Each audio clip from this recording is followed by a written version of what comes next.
Gallon میں petrol نہ ملنے کی وجہ سے ایک ملازم جاں بحق جبکہ ایک شدید زخمی۔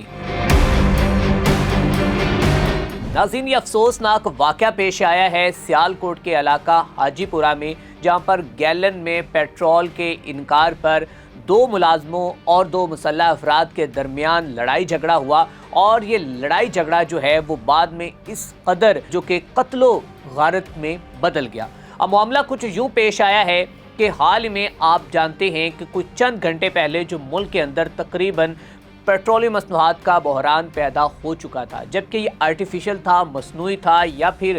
یہ حقیقتاً اس کے ساتھ جو ہے وہ تعلقات تھے، یہ آپ بھی بخوبی جانتے ہیں کہ کس طرح جو ذخیرہ اندوز ہیں، جو منافع خور ہیں، وہ پیٹرولیم مصنوعات کی قیمتیں جب بھی بڑھنے لگتی ہیں تو وہ اس سے پہلے یا تو پیٹرول دینا بند کر دیتے، کم ہونے لگتی، یا جو بھی معاملات ہیں۔ پیٹرول نہیں مل رہا تھا کیونکہ انہیں آئیڈیا تھا کہ پیٹرول اب بہت زیادہ مہنگا ہوگا اور پھر ہم اسے مہنگے داموں میں ہی فروخت کریں گے، جبکہ لوگ جو ہیں وہ در بدر کی ٹھوکریں کھا رہے تھے۔ اپنی جو کہ گاڑی کا پیا چلانے کے لیے انہوں نے مختلف پیٹرول پمپس کا رخ کیا اور وہاں سے وہ پیٹرول لے رہے تھے۔ اب اس سے پہلے نہ صرف یہاں پر یہ واقعہ پیش آیا، جبکہ اس کے علاوہ پنجاب کے کئی شہروں کے اندر، لاہور کے اندر کئی شہروں میں لڑائی جھگڑے جو ہیں وہ ہاتھا پائی جو ہے وہ پیٹرول نہ ملنے کی وجہ سے ہوئی ہے۔ جو پیٹرول مالکان یا پھر ملازمین اور تمام شہری وہ جو پیٹرول خریدنے کے لیے وہاں پر پہنچے ہیں، ان کے درمیان اس طرح کے معاملات پیش آئے۔ اب معاملہ کچھ یوں ہوا ہے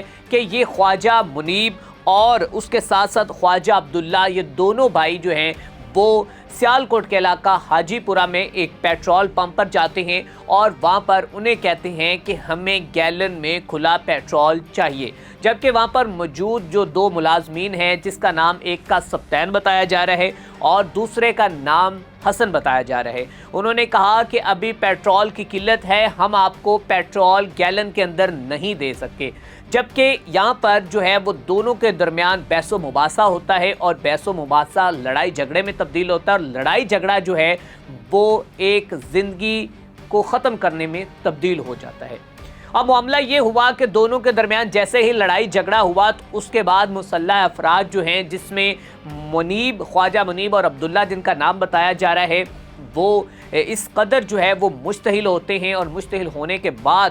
وہ اس کے اوپر فائرنگ کر دیتے ہیں۔ فائرنگ کے نتیجے میں جو سبطین نامی ایک ملازم ہے، جو ایک غریب شخص ہے، جو اپنی ایک دیہڑی 1500 روپے وہاں سے لے رہا ہوتا ہے اور اپنے بچوں کا پیٹ پال رہا ہوتا ہے،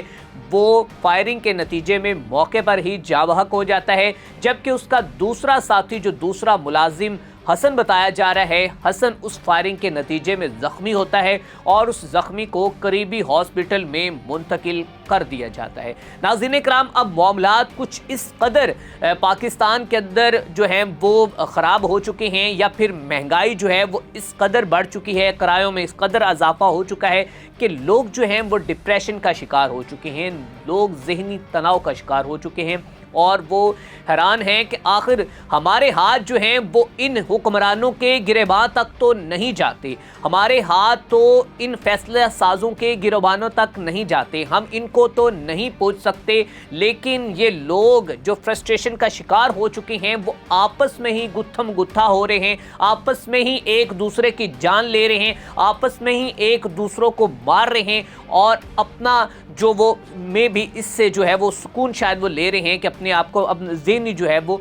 اپنے آپ کو ٹھیک کر رہے ہیں کہ وہ اس طرح کی لڑائی جھگڑے کر کے۔ اب معاملہ یہ ہوا ہے کہ لوگ مر رہے ہیں، لوگ اپنی جان دے رہے ہیں، پیٹرول کی وجہ سے پاکستان کے اندر لڑائی جھگڑے شروع ہو چکے ہیں، لیکن جو ہمارے وزیر اعظم صاحب کے کوآرڈینیٹرز ہیں، جو ہمارے وزیر اعظم صاحب کے مشیر ہیں، جو ہمارے سی ایم صاحبہ کی جو وزیر اطلاعات و نشریات عظمیٰ بخاری صاحبہ ہیں، یہ سب ان کے بیانات آپ سن سکتے ہیں، اور ان کو تو اس کا فکر ہی نہیں ہے۔ جبکہ رانا ثناء اللہ صاحب تو یہ کہہ رہے ہیں کہ جناب کوئی پینک سچویشن نہیں ہوئی، کوئی پیٹرول نہیں بڑھنے والا، کوئی کچھ نہیں ہوا، لیکن چند ہی گھنٹے بعد ان کے اپنے ہی مشیروں، اپنے ہی کوآرڈینیٹر کی جو باتیں ہیں وہ رد ہوئیں، اور جہاں سے حکم آیا پھر اس کے بعد پیٹرولیم مصنوعات کی قیمتیں بڑھ گئیں۔ اب یہ پیٹرولیم مصنوعات کی قیمتیں بڑھنے کے بعد جو ہے، ایک تو رمضان المبارک کا مہینہ ہے، اس میں ویسے بھی ایک مصنوعی مہنگائی جو ہے وہ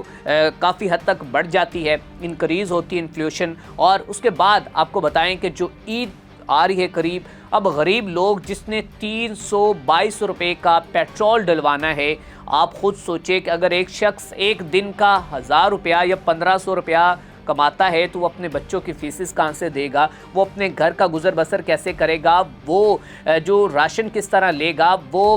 افطاری سحری کا اہتمام کس طرح کرے گا. یہ سمجھ سے بات بالا تر ہے. لیکن جو ہمارے اشرافیہ ہیں، جو 1% اشرافیہ ہے، ان کے پروٹوکول میں کوئی کمی نہیں آئی، ان کی زندگی کے اندر کوئی کمی نہیں آئی. ان کا جو پروٹوکول ہے، جو ان کا جو چلنے کا ان کا انداز ہے، جو معاملات ہیں وہ گاڑیوں کے ساتھ جو ہے وہ ویسے کا ویسا ہے. یہ ہمیں غریب عوام کو قربانی کا بکرا بنایا جا رہا ہے اور ہمیں ہی لڑایا جا رہا ہے. اور اب سوال آپ سے ہے کہ جو اس شخص پیٹرول کے تنازع پر اپنی زندگی کی بازی ہار گیا ہے، اس کی موت کا ذمہ دار کون ہے؟ یہ سوال آپ کے لیے چھوڑ کر جا رہا ہوں. امید کرتا ہوں کہ آپ اس کا جواب اچھی طرح دیں گے. اسی کے ساتھ اپنے میزبان میاں اسلام کو دیجیے اجازت. اللہ نگہبان.